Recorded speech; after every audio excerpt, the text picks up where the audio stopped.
欢迎来到新兴消息频道，请订阅频道，所以大家不要错过当天最热门的新闻。我们今天的时事通讯包括以下内容：林更新因恋情翻车，对赵丽颖狂撒糖，不忘跟女友打游戏。最近很多网友都被林更新事件给刷屏了。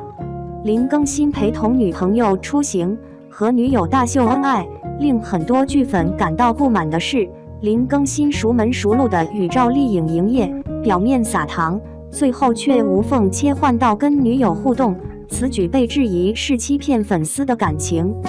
根据网友晒出的爆料截图显示，林更新发布的一则动态收到了一个跟赵丽颖有关的评论，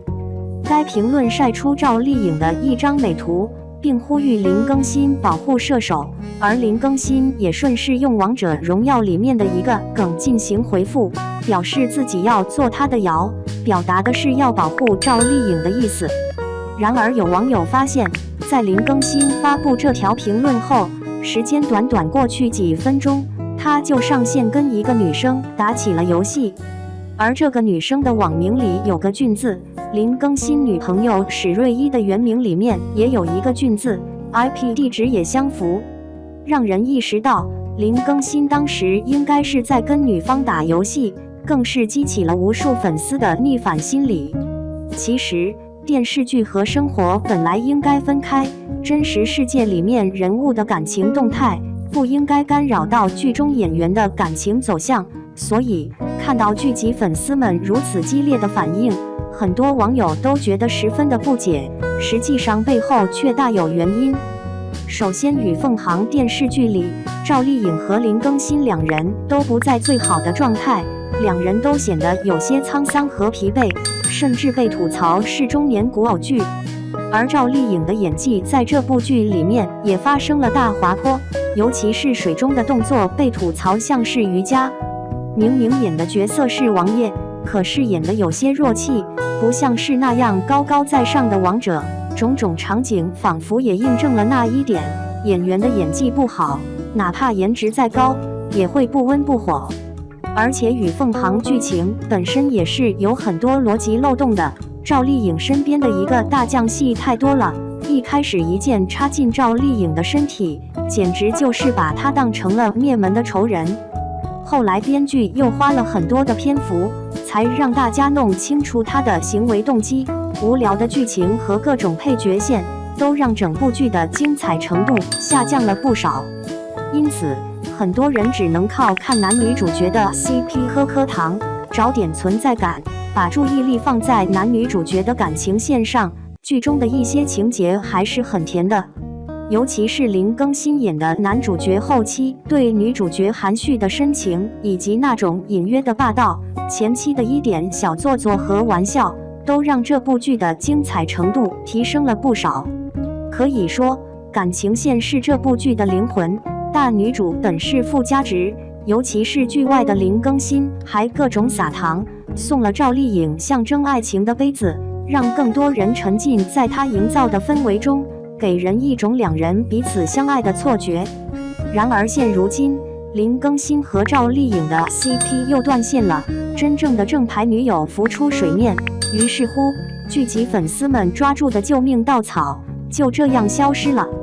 尤其是在与凤航大结局的节骨眼上，林更新高调的秀恩爱就更是令人不满。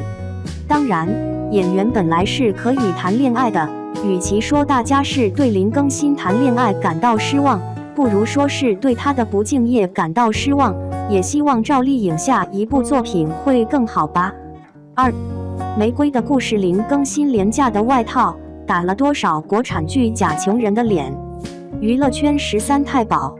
2024年6月14日22点28分，辽宁。玫瑰的故事收视飙升，刘亦菲实力获认可。剧情聚焦黄奕梅感情，玫瑰的故事收视率一路飙升，从开播的 1.3% 到如今逼近 1.6%， 一路高开高走，几乎是板上钉钉了。目前的剧情还未过半，就已经有如此亮眼的数据表现，刘亦菲再一次证明了自己的实力。当然也是因为这部剧的看点十分吸睛，将重点放在了黄一梅的感情线上，但讲的又不只有让人意难平的初恋，还有踏入婚姻、遇见灵魂伴侣、尝试年下恋等等。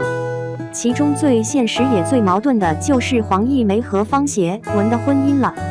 两人的家境截然不同，一个穷小子，一个出身书香门第，这两人凑在一起，即便是黄一梅愿意跟方协文过苦日子，也改不了方协文根上还是一个自卑、占有欲极强的男人。当他拥有了黄一梅这支玫瑰后，就想把它插在家里的花瓶里，禁止别人看到她的美，禁止她在外人面前释放魅力。不愿意失去自我，更不愿意做家庭主妇的黄一梅，必定会从这段不平等的关系里挣脱出来。只有这段感情结束，黄一梅才能真正开启自己想要的人生，创业，遇到灵魂伴侣，正式做自己。剧情发展引人入胜，但更让人惊喜的是，这部玫瑰的故事从现实的角度出发，尽可能的贴近生活，让人很有代入感。比如在塑造方协文这一人物时，就通过各种各样的细节，让观众看到了他的落魄。衣服评价：卖二手货。林更新演的穷人太接地气。穷人的角色本身没那么容易塑造，毕竟剧集是面向观众的，只有贴合大家认知的穷人，才是让人觉得真实的。而林更新饰演的方协文，单看服装打扮，就跟穷字连在一起了。相比起庄国栋一身西装的光鲜亮丽，方协文大都是休闲的学生装，这也很符合他的人设。比如这件黑白灰的格子衬衣，款式看起来很简单，从某购物软件上搜同款，只需要2开头的3位数价格就能买到，这也的确是许多研究生能够消费得起的。而这件黑色的夹克更是相当常见的款式，可以说男大学生们几乎人手一件，在某宝的价格只需要99元就能拿下。有观众看到方协文身上的衣服后，直言自己99块钱买的，的确很接地气。还有这件黑色衬衣，也只需要163块钱就能入手。如此简单的款式，如果不是林更新这样拥有着9亿少女的梦称号的男演员，还真穿不出男大学生的气质。年轻时穿的这件灰色的卫衣，也不是品牌货，休闲感、运动感兼具，主打一个怎么舒服怎么穿。而这件衣服的价格也不过100出头。光是从这些衣服的价格来看，方协文的确不是什么有钱人，这使得方协文租了房子之后，手里1分钱没有，连自行车都得卖掉的设定更能立得住脚。如果不是对黄一梅一见钟情，可想而知，像方协文这样的人，根本不可能掏出70块钱来买黄一梅手里的画展票，只是为了跟他多一点相处的时间，也不会一口气租下2间房子，只是为了帮对方养猫。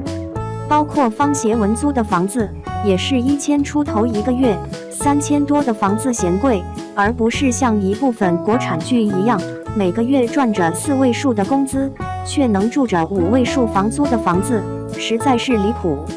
但国产剧中塑造的穷人形象，不见得都是像林更新这样穿着廉价的外套，骑着28大杠自行车，兜里统共揣了没个几百块钱的。林更新演的穷人，不知道打了多少国产剧假穷人的脸。2. 住别墅，吃自嗨锅，这些穷人穷到只剩钱了。国产剧最喜欢给穷人加上一层北漂沪漂的头衔，似乎只有这样才能跟穷人挂钩。